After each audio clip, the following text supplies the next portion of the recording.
Chapter 13. Now when Simon heard that Tryphon had gathered together a great host to invade the land of Judea and destroy it, and saw that the people was in great trembling and fear, he went up to Jerusalem and gathered the people together, and gave them exhortation, saying, Ye yourselves know what great things I and my brethren and my father's house have done for the laws and the sanctuary, the battles also and troubles which we have seen, by reason whereof all my brethren are slain for Israel's sake, and I am left alone. Now therefore be it far from me that I should spare mine own life in any time of trouble, for I am no better than my brethren.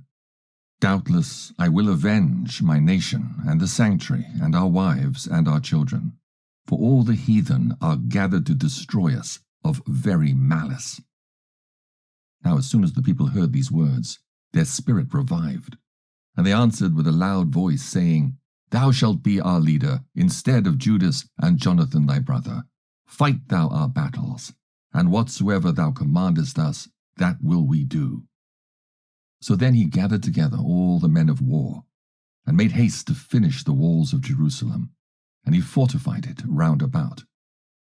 Also he sent Jonathan the son of Absalom, and with him a great power, to Joppa, who casting out them that were therein, remained there in it. So Tryphon removed from Ptolemais with a great power, to invade the land of Judea, and Jonathan was with him in ward. But Simon pitched his tents at Adida, over against the plain. Now when Tryphon knew that Simon was risen up instead of his brother Jonathan, and meant to join battle with him, he sent messengers unto him, saying, Whereas we have Jonathan thy brother in hold, it is for money that he is owing unto the king's treasure concerning the business that was committed unto him.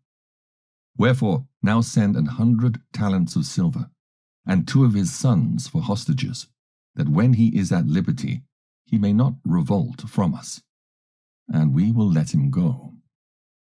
Hereupon Simon, albeit he perceived that they spake deceitfully unto him, yet sent he the money and the children, lest peradventure he should procure to himself great hatred of the people, who might have said, Because I sent him not the money and the children, therefore is Jonathan dead. So he sent them the children and the 100 talents. Howbeit Tryphon dissembled, neither would he let Jonathan go. And after this came Tryphon to invade the land and destroy it, going round about by the way that leadeth unto Adora.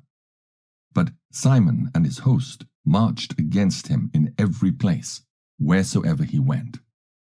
Now they that were in the tower sent messengers unto Tryphon, to the end that he should hasten his coming unto them by the wilderness, and send them victuals. Wherefore Tryphon made ready all his horsemen to come that night. But there fell a very great snow, by reason whereof he came not. So he departed, and came unto the country of Galaad. And when he came near to Bascama, he slew Jonathan, who was buried there. Afterward Tryphon returned, and went into his own land. Then sent Simon, and took the bones of Jonathan his brother, and buried them in Modin, the city of his fathers. And all Israel made great lamentation for him, and bewailed him many days. Simon also built a monument upon the sepulchre of his father and his brethren, and raised it aloft to the sight, with hewn stone behind and before. Moreover he set up 7 pyramids, one against another, for his father and his mother and his 4 brethren. And in these he made cunning devices, about the which he set great pillars, and upon the pillars he made all their armour, for a perpetual memory, and by the armour ships carved, that they might be seen of all that sail on the sea. This is the sepulchre which he made at Modin, and it standeth yet unto this day. Now Tryphon dealt deceitfully with the young king Antiochus, and slew him. And he reigned in his stead, and crowned himself king of Asia, and brought a great calamity upon the land. Then Simon built up the strongholds in Judea, and fenced them about with high towers and great walls and gates and bars, and laid up victuals therein. Moreover, Simon chose men, and sent to King Demetrius, to the end he should give the land an immunity, because all that Tryphon did was to spoil. Unto whom King Demetrius answered, and wrote after this manner: King Demetrius, unto Simon the high priest and friend of kings, as also unto the elders and nation of the Jews, sendeth greeting. The golden crown and the scarlet robe which ye sent unto us we have received, and we are ready to make a steadfast peace with you, yea, and to write unto our officers to confirm the immunities which we have granted. And whatsoever covenants we have made with you shall stand, and the strongholds which ye have builded shall be your own. As for any oversight or fault committed unto this day, we forgive it, and the crown tax also which ye owe us.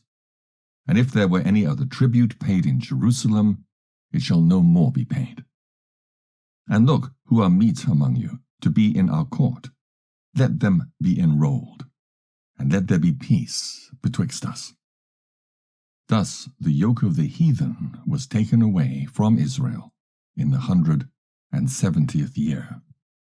Then the people of Israel began to write in their instruments and contracts in the first year of Simon the high priest, the governor and leader of the Jews. In those days Simon camped against Gaza and besieged it round about. He made also an engine of war, and set it by the city, and battered a certain tower, and took it.